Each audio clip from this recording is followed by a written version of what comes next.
Wes. So great. How we doing? Hey, good. Coach, you bounced back from scoring 2 runs on Sunday. You guys have nine runs, 10 hits tonight. The pitching staff just lost two runs, 4 hits. How are you feeling heading into SEC play? Yeah, that's the game we want to play, right? And I start with pitching. I thought Nate was fantastic again. Loved this first inning.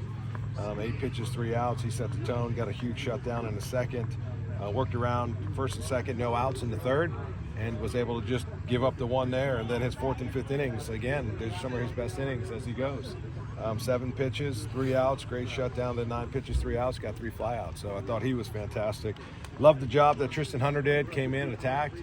And then I thought Adcock, that was a huge moment in the baseball game at the time, and came in and got the strikeout and the flyout. Just awesome outing. And then thought Simon, that was about as good as Simon has thrown the ball all year. And loved the 9th by Hayden. So we pitched, defended at a really high level. Loved what the guys did. I thought Will made a great sliding play. TJ made a great play up the middle. Devo's play behind the plate for the second effort on the breaking ball in the dirt. I thought TJ made a great pick on Coons getting the lead out at second. Just, that was the game. And I thought the first inning was fantastic. It started out with a 2-strike base hit, then the HBP, and then guys just committed to putting the ball in play, especially with 2 strikes. And you look up and we got 3, and like we're rolling. So good at-bats, good well-played game all the way around. You talk about the play of Devin Burks. He's been playing pretty good lately. Just how important is he going to be going into this SEC play for you guys, being one of those? Yeah, huge. I mean, he's a guy that he's one of very few people in our program that have SEC playing experience against SEC teams. And you guys can go do the math and see how many guys actually on the offensive side of the ball actually have experience playing in a Southeastern Conference baseball game. So, and he's one of them. So his leadership's been great. Great at-bats. Thought he led exceptionally well behind the plate, and gonna need him. He saved multiple bases today on balls in the dirt. Just need him. You'll face a familiar face in McCarthy. Is it going to be kind of emotional for you and guys like Devin Burks, James McCoy, who have rode with him the last 2 seasons? And what can you kind of say about him as a player, and then more importantly as a person? Yeah, nothing emotional about it. You know, I think that's one of the cool things about college baseball is, I mean, we saw one of our former players here on this team. So obviously you wish them well, not while they're playing us, of course. But yeah, just make sure we'll say hi and do all that. But these guys are super mature about separating, while the game's going on. So we'll definitely do the same with Nolan. And you talk about there not being a lot of experience in SEC play on this team. How big is it going to be for Burks, McCoy, all those guys to kind of tell these guys how it is in SEC play and kind of build off of the last 2 years? Yeah, you can tell them, but until they do it for themselves, they won't know.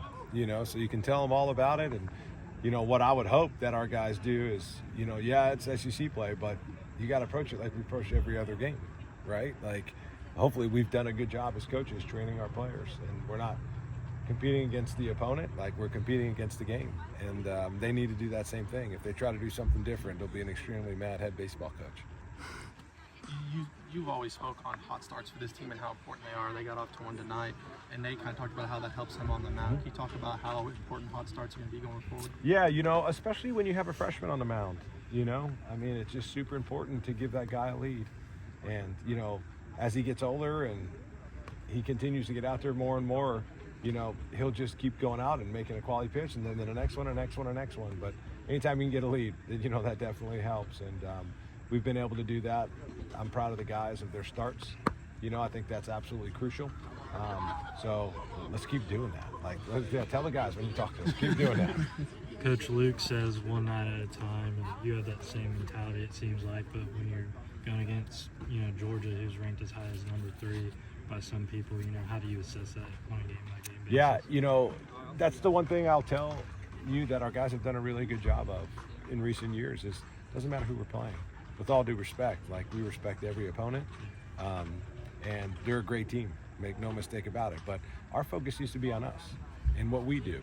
And I feel confident that as long as our focus is on what we can control, then there's a chance we're going to get the results we want. But the second we start worrying about everybody else and the other team and everything else, that's not us at our best. And, I have a great deal of respect for that program, a great deal of respect for the teams in our league. But our focus needs to be on, like, what Kentucky does well. And it needs to focus on, like, what we do well. And we need to force our will on the game. Like, that's what we need to do. And when we're at our best, that's what our focus is. It's focused on us executing. Speaking on the execution, you talk about how the offense has been so far this season through your eyes. It's kind of been peaks and valleys at points, but what have you seen? Yeah, what I've seen is let's give a lot of guys opportunities, and tonight there's 6 components to offense. You guys hear me talk about that a lot. Tonight was one where strike zone discipline was crucial. What do we have? 9 walks. 9 walks, struck out six times, and then you mixed in some of our 4 HBPs. I mean, that's a lot of base runners, So we've been able to beat teams in a lot of different ways, whether it just be hitting, situational hitting, strike zone discipline, our bunting, our stolen bases. So the offense is coming along good, and really pleased with the strides we've made so far. Yeah.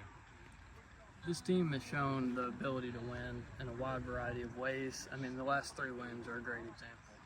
Run rule, 2-1 victory, and tonight we went the full 9. What do you think that says about your team? Yeah, you bring up a really good point, and I'm glad you brought that up because, for us to be a great team, we have to be able to do that. And we have to be able to win the 2-1 game. We've got to be able to beat the low score. We got to be able to win the game where it's a slugfest and it's going back and forth, back and forth. We got to win the game where we get a lead early and hang on to our lead, and you keep adding to our lead and you stop the opponent. So all these things, when I put together our schedule, I think about these types of things. Our opponents, where, weather, we need late inning games, we need walk-offs, we need rain, you need your team to go through all of these things because they need to know that they can do it. And I thought tonight was a good example of us getting a lead, adding to our lead, and stopping our opponent as we continue to close the gap. And I was really proud of the team on Sunday to win that game the way we did because, if you look back, I thought that should have been our game that we won on Saturday, but they came and won that game. So proud of them for that. But you bring up a good point. All these things are going to be things that we're going to be able to draw from as SEC player approaches. Thank you, guys.